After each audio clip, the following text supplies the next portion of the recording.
This is Chris Kell with your February Peak Fitness Plan Workout B. So for our strength lifting workout B, what we're going to start with is a rear foot elevated split squat. Whereas last month we worked on kind of the foundational split squat on the ground, so I'm just dropping up and down, trying to keep my knee over my toe and coming back up. We want to increase the difficulty, make it a little bit more unstable, make it a little hot. So what we're going to do is just place the back foot on a step, make it a little bit higher. The way this would be progressed is just making the step higher. So I've got like a mid-Reebok step here. You can put it on a bench or something a bit higher to really increase the resistance, put more force in this front leg here, and make it a bit more unstable. You'll notice I've got a target under me here. I've just got a couple carpet squares stacked on top of one another. And what I want to do is just really sit back on my heel, pause at the target, and come back up. Again, I'm trying to land down at the target. I don't want to plop down like that.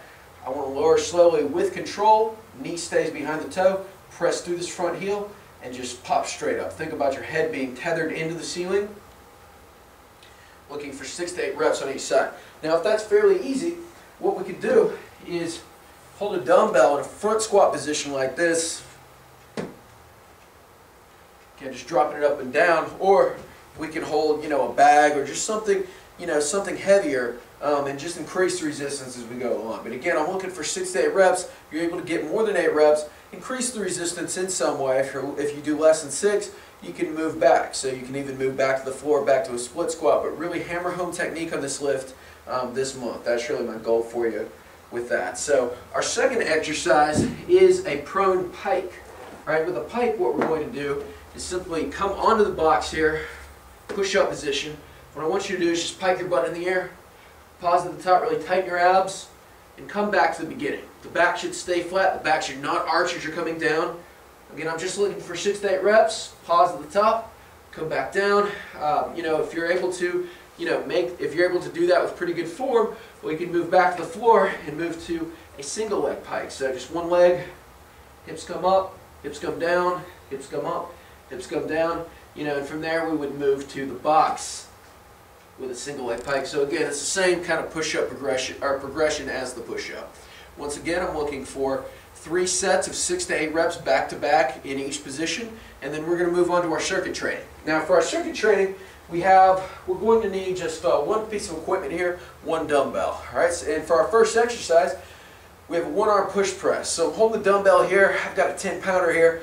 You can go a little bit higher, but again, this is not necessarily much of a strength training exercise, more to get the heart rate up, want it to be metabolic. So I want to just drop down, press above my head, pushing this straight above my head, not letting it come forward. I'm looking for 8 to 10 reps on each side. Now from here, we're going to come into just a split stance dumbbell fly. And again, this is why I wanted to keep it fairly light, because I'm just performing kind of a fly motion here. Chest is up, shoulder blades are down and back. I'm keeping my shoulder down. And again, we're looking for 8 reps on each, or 8 to 10 reps on each side there. Okay, from there, I just got a dumbbell front squat, so I'm just holding it here. I'm just squatting up and down. So, and then we want to finish up with a side shuffle sprint. All right, with the side shuffle sprint, what we're going to do is, and this is going to kind of be hard to demonstrate this confined space here, but I'm going to have you set up 2 cones, or 2 things that can act as a cone. So it could be a dumbbell and something else. Side shuffle to 1 cone, sprint back to the beginning 8 times. All right, so shuffle to sprint back would be 1. I want you to do that 8 to 10 times. All right, we're going to set a clock for 10 to 12 minutes.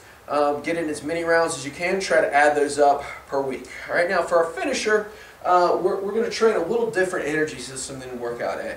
All right, I'm going to give you 3 exercises, and I'm going to ask you to perform anywhere. I'm going to ask you to perform 10 reps of each exercise. All right, the goal with this is to maintain 10 reps throughout the circuit. You have 20 seconds at each station. I want you to repeat anywhere from 3 to 5 rounds. So the exercises are very simple. We have air squats, push-ups, and burpees.